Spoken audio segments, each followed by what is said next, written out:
Continuing with Hilchos Chol HaMoed, Tav Kuf Mem Aleph. Mutar לעשות מצודות דגים מערבה, שהוא מעשה הדיוט. I'm allowed to make a net to catch fish with out of willow branches.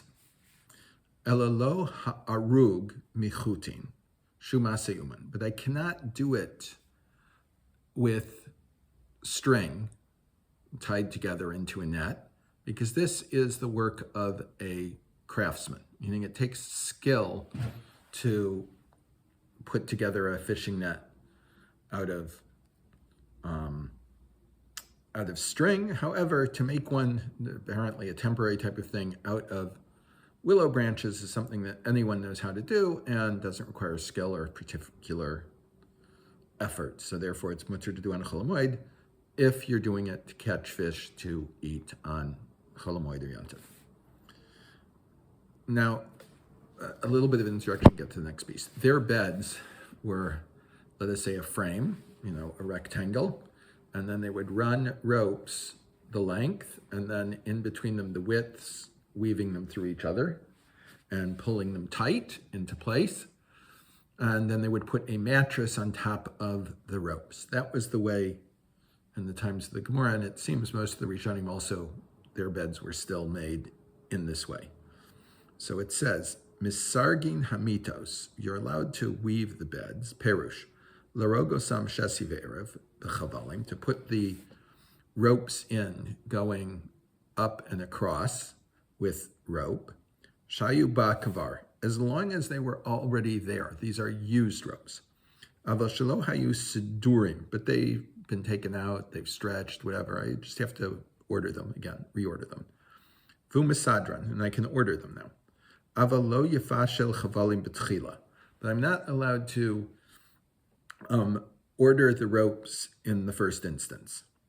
Now what this means is it could mean two things. Umiloshen Rashi, and Rashi says, Yirאה שמותר להפשיל לחבלים לכתחלה, רק שלא יעשו החבלים מחדש. Rashi says, I'm allowed to use rope that's never been used before, but I cannot make rope on Chol HaMoed to make my bed out of. And all of this is only if I need it for the Yom Tov. According to most of the Rishonim, they disagree with Rashi and they say, I must have used this rope before and it's loosened or something like that. I'm just resetting it in place, or I took it apart to clean or something like that. But I cannot use ropes that have never been used before. Rashi simply says it differently, that I'm not allowed to make a rope to set up my bed.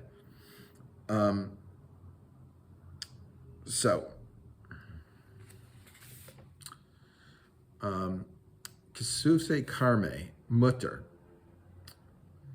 What is we're allowed to do this, kasuse karme, perush, what does this mean? Shemachin bigdei pishtan biyadayim, acher hakibus.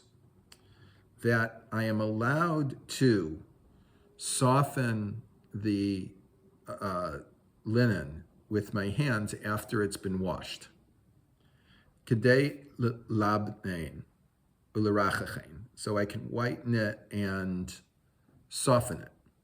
Vaser l'sos kamatin shebebate yadayim ve'ashukayim, but I cannot put the creases in. I can't iron it. I can't put the creases where I want them in the arms, in the neck place, and so on. The aser l'taken malbusho u'menalav malbusho, and I cannot fix my clothing, meaning I can straighten it out, I can soften it, but I cannot. I would say you can't iron clothing on Chol HaMoed. I mean, we have a whole thing about whether you can wash it all, but let's say we're talking about the person who only has one beged or whatever, someone with small children today, or according to the poskim that you can use a washing machine today because there's no tircha involved. Umena laim hakruim, and if your shoes have become torn. V'lo amrina dahavi davar ha'aved, you're not allowed to fix them because we don't call it hadavar ha'aved. Shari is kalkalu, they're already broken. Ve'im lo yitaknem lo mikre davar ha'aved ela kashe'ikar hadavar nifsad. And if I continue to wear them like this, they'll get a little bit more broken, but they won't be completely lost. It's only called davar hanifsad, something that's lost, if I will completely lose it. Now, this is different than financial investments or merchandise that I'm allowed to sell because I'll have to sell it at a loss. Because the entire point of those things was to make money. And if you can't make money, it's so to speak, a complete loss. But if I have an object that I have, and whether I fix it or not now, if it'll only be a little bit more damaged if I don't fix it before Yom Tov is over, then I have to suffer that little more damage.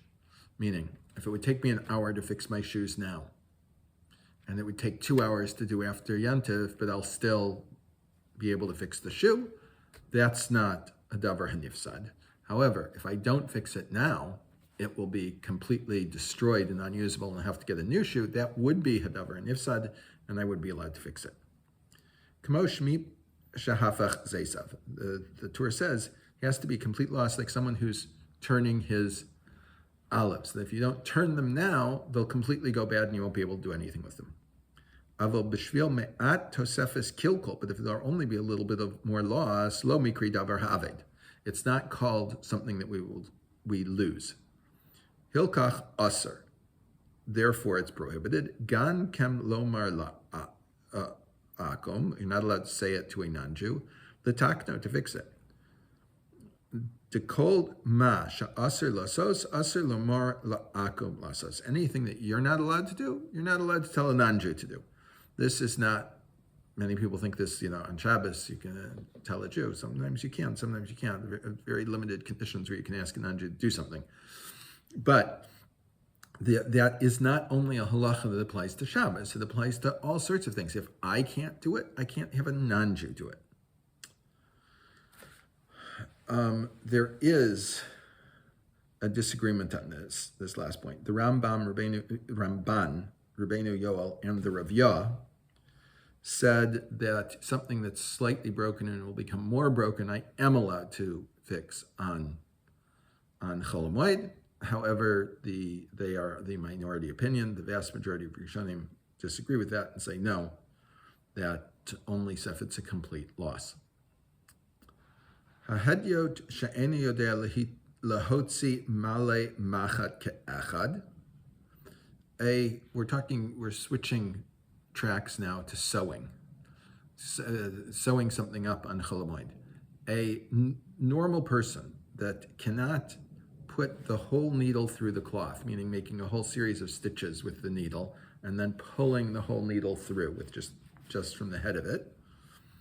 Sheken derech Omman, because this is the way of the tailors, the craftsmen.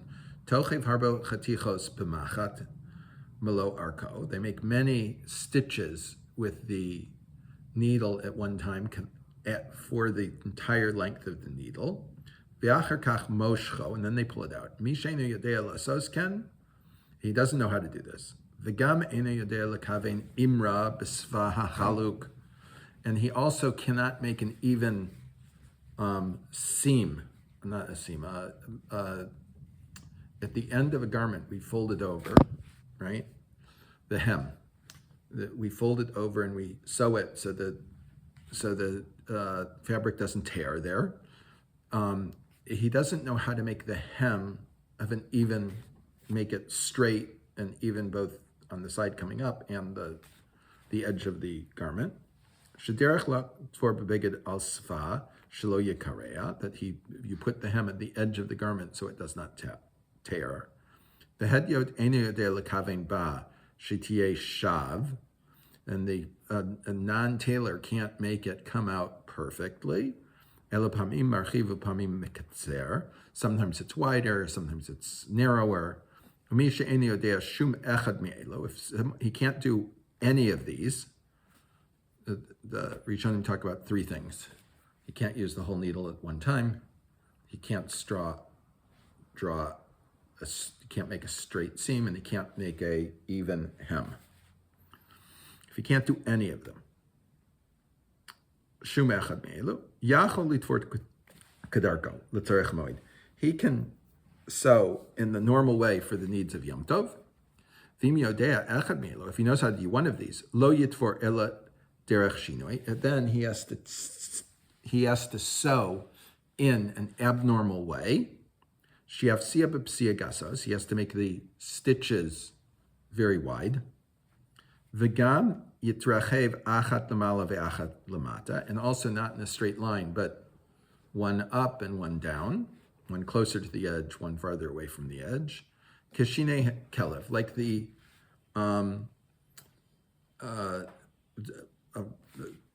teeth of a dog, meaning they're not even, and therefore it doesn't look like anyone did it.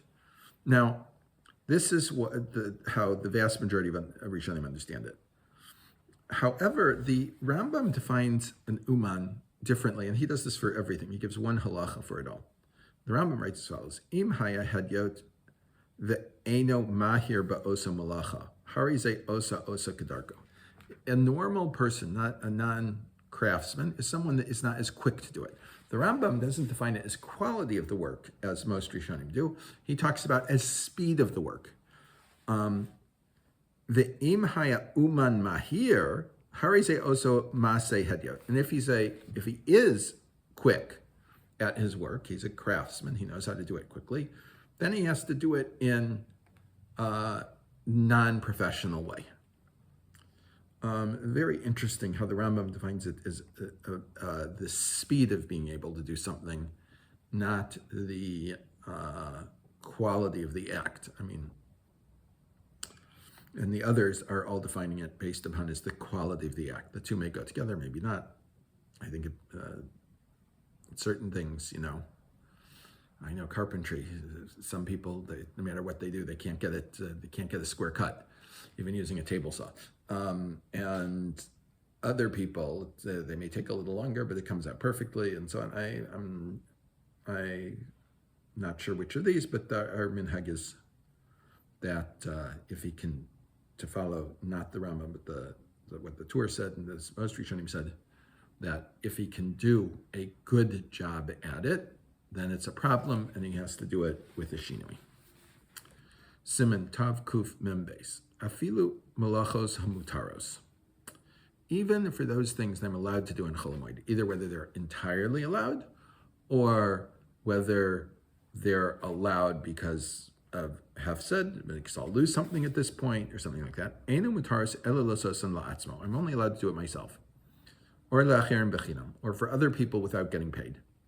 Aval asir lososan b'schar, but I'm not allowed to do it for him and get paid for it. Umihu, eino nosin lo schar katsuv ela she'ochel imo b'scharo mutar. If I don't give him a set salary for it, the normal fee, but he eats with me on Yantev, or I give him a nice brisket or something like that, then it would be mutar. V'chol melacha mutar al yedei pol she'ein lo ma yochal kadei sheyishtakeach v'yarviach. And a poor worker who doesn't have enough money to pay for his basic needs for over Yantev, over Chol HaMoed, you're always allowed to hire him and pay him for his work. That's the entire reason why it's mutar for him to work, is so that he'll have food. It's interesting that we don't suggest that tzedakah should give him money for Chol HaMoed, because a normal person does not feel the same simcha eating from tzedakah as eating from the work of their hands. Most normal people would much rather eat that which they earn, what they've earned on their own, even if it's not quite as good as eating something that's really nice that's given to them as a tzedakah. And we will continue next week with the halachos of Chol HaMoed.